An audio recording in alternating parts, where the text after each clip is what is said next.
Laura. Ni habrá salvación sin sufrimiento. Halo Sobat Kepo, kali ini saya akan mengulas sebuah alur cerita film yang berjudul The Invisible Guest. Film ini dirilis pada tahun 2016 di Spanyol. Di Spanyol sendiri, film ini dikenal dengan sebutan Contratiempo. Disutradarai oleh Oriol Paulo, plot twist yang disuguhkan dalam film ini menurut saya cukup keren karena bertema perselingkuhan serta pembunuhan. Film ini bercerita tentang seorang pebisnis muda yang terlibat dalam kasus pembunuhan fotografer yang juga merupakan selingkuhannya. Mereka menjalin sebuah hubungan gelap, padahal masing-masing dari mereka telah memiliki pasangan. Sampai pada suatu ketika mereka menabrak seorang remaja di jalanan hingga tewas. Disinilah kisah mereka dimulai. Alur film ini merupakan alur campuran, jadi kalian akan memerlukan fokus yang luar biasa untuk menontonnya. Di sini saya ingin mengingatkan kepada kalian semua bahwasanya konten ini mengandung full spoiler. Jadi bagi kalian yang belum menonton filmnya secara langsung, maka alangkah lebih baik jika kalian menonton dulu filmnya. Karena menonton film secara utuh akan memberikan kedeg-deganan yang luar biasa. Bagi kamu yang belum subscribe channel ini, silahkan klik tombol subscribe-nya, serta aktifkan juga tombol loncengnya agar kamu tidak ketinggalan video terbaru dari Cinema Kepo. Oke, bagi kamu yang sudah kepo sama film ini, yuk kita langsung terjun ke alur ceritanya. Film ini diawali dengan memperlihatkan seorang wanita tua yang bernama Virginia Goodman. Tapi itu bukan nama sebenarnya, melainkan sebuah nama samaran. Kenapa demikian? Nanti kalian akan tahu pada akhir filmnya. Si Virginia ini ialah seorang pengacara yang mau pensiun dan sekarang ia sedang menangani seorang klien bernama Adrian Doria yang sedang terlibat dalam kasus pembunuhan seorang wanita bernama Laura Vidal. Doria merupakan seorang pebisnis muda yang sedang naik daun. Ia merasa bahwa ia tidak melakukan pembunuhan terhadap selingkuhannya Laura, yang merupakan seorang fotografer dan juga seniman. Virginia sendiri bertugas untuk membela Doria di pengadilan dan membuktikan bahwa kliennya itu tidak bersalah. Ia juga dikenal bahwa tidak pernah gagal dalam memecahkan kasus selama menjadi pengacara. Di sini, Virginia mengatakan jika pengadilan telah memiliki saksi baru terhadap kematian Laura. Tentunya saksi ini akan memberatkan bagi Doria.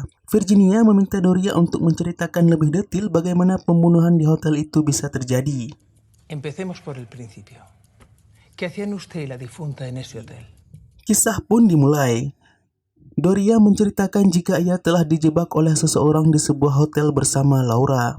Orang yang menjebaknya itu meminta tebusan uang 100.000 euro agar perselingkuhan mereka tidak terungkap ke publik. Doria sendiri telah memiliki istri yang bernama Sonia dan Laura juga telah memiliki seorang suami. Ketika berada di hotel, Doria mendapat sebuah SMS dari orang yang menjebak mereka. Saat itu pun mereka sadar telah dijebak. Ketika hendak meninggalkan hotel tersebut, ada seseorang yang memukul Doria dari belakang yang membuat ia tidak sadarkan diri.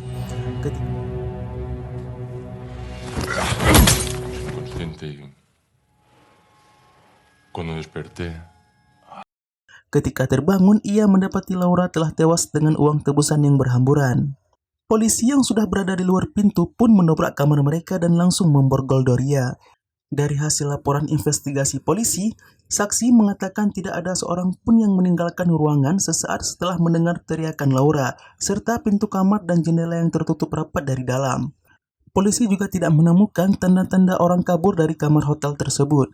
Doria mengatakan jika pembunuh tersebut membuat TKP seolah-olah Doria lah yang membunuh Laura. Suena invención, señor Doria. Ya, pero es que no es mi trabajo encontrar al culpable. ¿Es su culpable?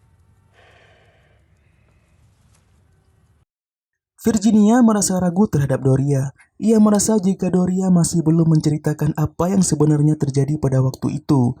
Dengan sedikit keahlian yang dimiliki, ia mulai menunjukkan sebuah potongan koran. Di sini Doria mulai menunjukkan sikap gelisah ketika melihat potongan koran tersebut. Berita di dalam koran tersebut menyatakan hilangnya seorang pemuda, di mana pemuda tersebut sangat berkaitan erat dengan Doria sendiri. Pues si quiere saberlo, si quiere que le saque del lío en el que se ha metido y le evite, no me mienta más. Doria kembali menceritakan kisahnya dari awal, yaitu 3 bulan yang lalu. Saat itu, dia sedang berada di sebuah hotel bersama Laura. Doria membohongi istrinya bahwa ada sesuatu yang harus dikerjakan di luar kota. Padahal kerjaan itu ialah selingkuh. Tak lama kemudian mereka pergi dan ingin pulang ke rumah masing-masing. Dalam perjalanan, Doria merasa bersalah karena selama ini ia membohongi istrinya terus-menerus. Mereka terlibat dalam pembicaraan yang serius bahwa mereka akan mengakhiri hubungan gelap tersebut. Namun tiba-tiba,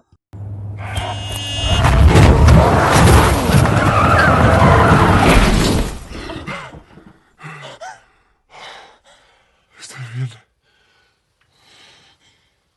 Creo que sí. Doria tidak sengaja menabrak sebuah mobil yang berasal dari arah yang berlawanan. Pengemudi mobil tersebut ialah seorang pemuda dan ia tidak sadarkan diri. Setelah diperiksa, ternyata pemuda tersebut tewas.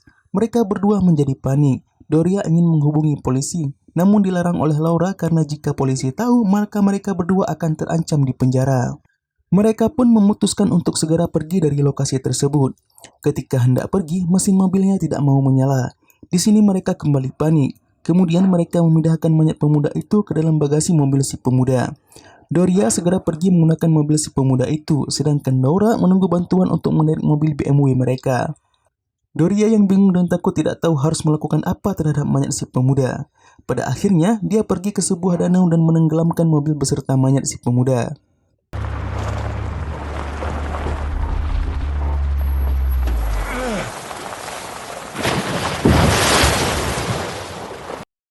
Kembali ke Laura.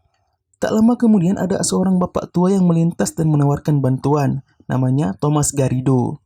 Garrido mengatakan bahwa dia mengerti mesin mobil BMW.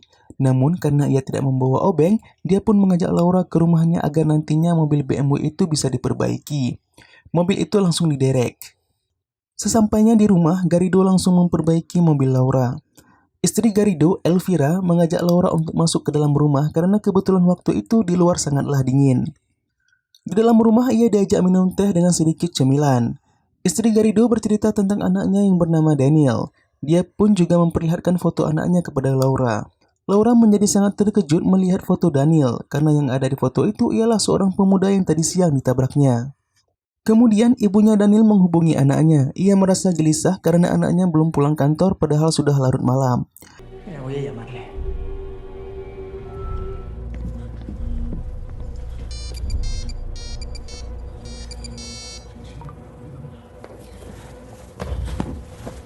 Ketika ditelepon, HP Daniel ternyata dibawa oleh Laura. Karena panik, Laura menaruh HP Daniel di bawah bantal sofa. Ibunya merasa aneh karena anaknya tidak pernah lupa membawa HP. Setelah itu, Laura segera pergi dan menjemput Doria di persimpangan jalan. Laura menceritakan semua yang dia alami kepada Doria. Laura memiliki ide untuk menghancurkan mobil BMW tersebut untuk menghilangkan jejak. Doria setuju dengan ide itu. Mereka pergi ke tempat pembongkaran mobil dan menghancurkan mobil itu. Kemudian mereka berpisah dan berjanji tidak akan pernah berjumpa lagi. Saat tiba di kota, Doria melapor ke polisi jika mobilnya telah hilang dan berpura-pura baru saja kembali dari Paris. Hal itu juga yang dia katakan kepada istrinya.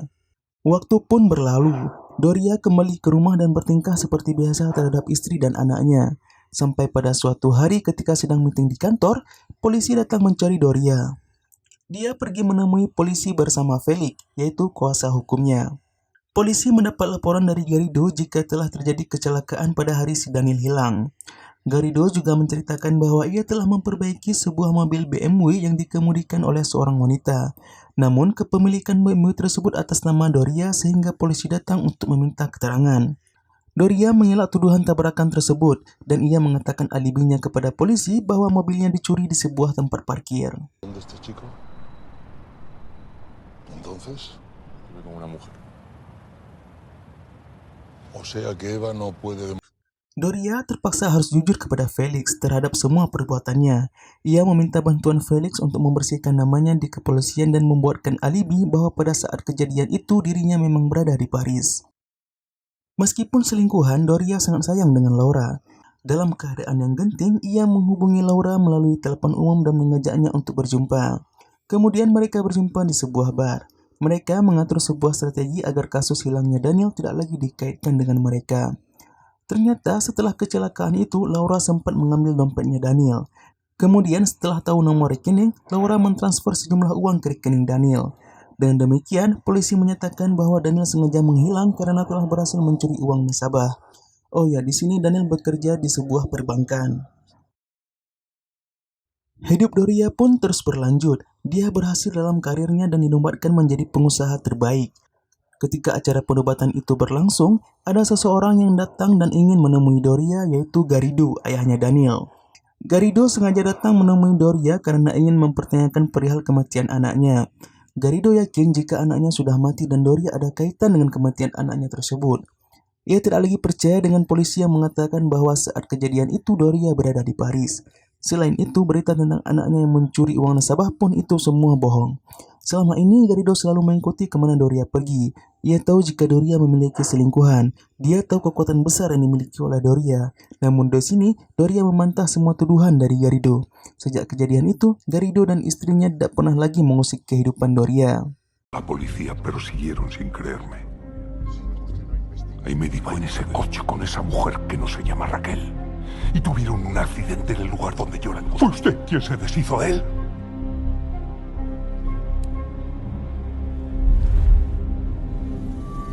Sabemos que nuestro hijo está muerto. Solo queremos encontrarle para enterrarle y que descanse en paz. Virginia yang telah mendengar cerita dari Doria merasa jika dalam cerita itu masih terdapat celah yang nantinya akan memberatkan kasus tersebut di pengadilan. Dia kembali mengingatkan bahwa Doria sendiri masih merupakan tersangka utama dalam pembunuhan tersebut. Virginia berharap agar Doria menceritakan seluruh hal yang dialaminya secara jujur.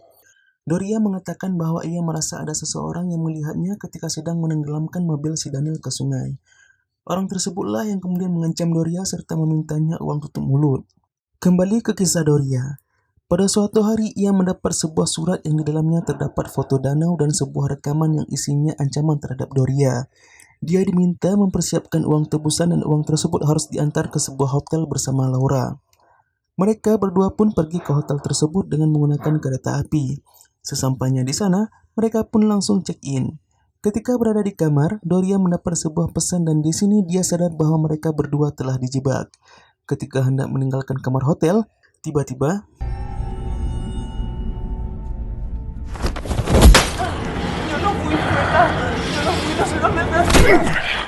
¿Sospecha que Tomás Garrido era quien estaba en la habitación? ¿Usted no? Virginia menganalisis kasus pembunuhan tersebut dengan versinya sendiri. Ia menganggap bahwa orang yang ada di balik pembunuhan itu ialah Garrido. Garrido memiliki motif yang kuat untuk menghancurkan karir dan hidup Doria. Dia menjebak Doria dengan cara menjadikannya sebagai tersangka utama dalam kematian Laura. Garrido sudah berada duluan di kamar hotel tersebut dan ia juga dibantu oleh istrinya untuk kabur dari sana tanpa meninggalkan jejak. Setelah itu, Virginia memiliki ide untuk menjadikan Doria sebagai korban kejahatan Laura. Dia ingin meyakinkan hakim bahwa Laura lah yang telah menenggelamkan Daniel. Pada saat itu, Laura meminta bantuan Doria dalam kasus pembunuhan tersebut. Agar hakim percaya, Doria harus memberitahukan kepada Virginia tentang lokasi di mana dia telah menenggelamkan mayat Daniel. Kemudian mereka harus meletakkan barang milik Laura di mobil tersebut agar barang bukti itu bisa mengarah kepada Laura. ¿Dónde lo sepultó? Me ha estado tomando el pelo. ¿Por qué no me ha dicho la verdad desde el principio? Siempre he sabido que él era el culpable. Doria telah berbohong kepada Virginia. Ternyata dari awal dia sudah tahu bahwa yang berada di balik semua itu ialah Garrido. Dia hanya ingin tahu apakah Virginia adalah orang yang bisa dipercaya atau tidak. Kemudian Doria memberitahukan lokasi di mana ia menenggelamkan mobil si Daniel. Dia juga jujur, ternyata ketika menenggelamkan mobil itu, Daniel belum mati, sehingga bisa dikatakan dia telah membunuh Daniel hidup-hidup. Tengo que contarle algo más. Creímos que había muerto. Se lo juro. Pero todo tan lejos que no había vuelta atrás. Si la policía encontrara al chico, la autopsia me de la... Di sini Virginia menjadi emosi mendengar pengakuan dari Doria. Dia merasa telah membela orang yang salah.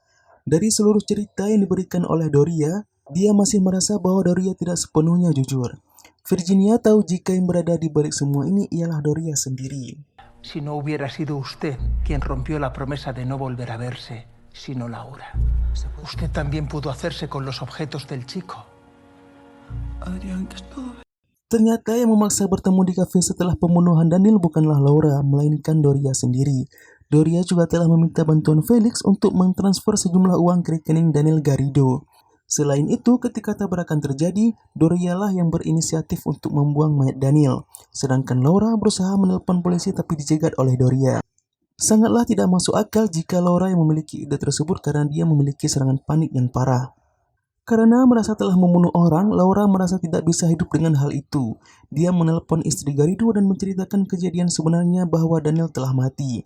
Kemudian, dia juga mengatur pertemuan di sebuah hotel dan mengarang cerita jika ada seseorang yang ingin memeras mereka berdua sehingga Doria terpaksa datang ke hotel tersebut. Sesampainya di sana, Laura mengatakan bahwa ia telah menelpon keluarga korban dan uang tebusan yang dibawa Doria sebagai kompensasi untuk keluarga korban. Setelah memberi uang, Laura mengajak Doria untuk segera menyerahkan diri ke polisi. La mató y se quedó atrapado en una habitación de la que era imposible escapar. Mendengar hal itu, Doria kehilangan kontrol dan langsung menghantam wajah Laura dengan benda tumpul yang membuat nyawa fotografer itu melayang. Karena panik, Doria mengarang cerita yang berbelit-belit agar dia terbebas dari tuduhan pembunuhan. Setelah kejadian itu, Garrido dan istrinya tidak bisa berbuat apa-apa. Mereka sadar kekuatan besar yang dimiliki Doria. Bahkan, atas kematian selingkuhannya pun, Doria menuduh Garrido dengan motif pembalasan dendam atas kematian anaknya. Selama ini, Garrido bekerja sendiri dan tidak mempercayai polisi lagi. Dia mengawasi seluruh gerak-gerik dimanapun Doria berada. Pada akhirnya, Doria mengaku semua perbuatannya kepada Virginia bahwa ia telah membunuh Daniel Garrido dan juga Laura Vidal. Entonces, admita de una vez que mató a Laura. La maté.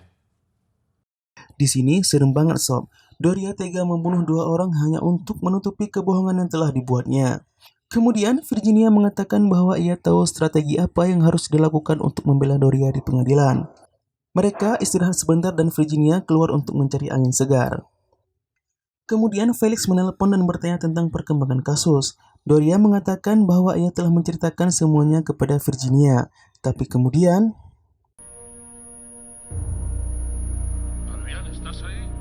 Dame un segundo. Di sini Doria mulai sadar tentang pertanyaan dan perkataan yang dilontarkan oleh Virginia. Dia merasa telah dijebak. Dan benar saja, ternyata pulpen yang dipegang oleh Virginia ialah alat perekam. Yang membuat saya terkejut ialah bahwa yang tadi mewawancarai Doria bukanlah Virginia yang asli, melainkan Elvira, ibunya Daniel Garrido. Virginia yang asli baru saja datang sesuai dengan jadwal yang telah ditentukan.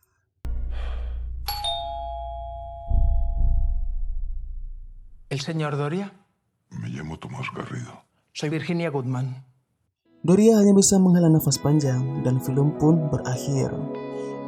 Seperti yang saya katakan di awal, menonton film ini memerlukan konsentrasi yang luar biasa karena memiliki alur campuran. Plot twist yang dihadirkan dalam film ini berhasil membuat saya pribadi menjadi sangat kagum. Dari film ini kita bisa mengambil hikmah jika sekali kita berbohong maka selanjutnya kita juga akan terus berbohong untuk menutupi kebohongan yang pertama. Selain itu, sebuah perselingkuhan akan memberikan dampak buruk bagi keluarga dan juga karir. Yang paling penting, jagalah keharmonisan dengan pasangan kalian. See you in the next video. Have a nice day. Salam kepo.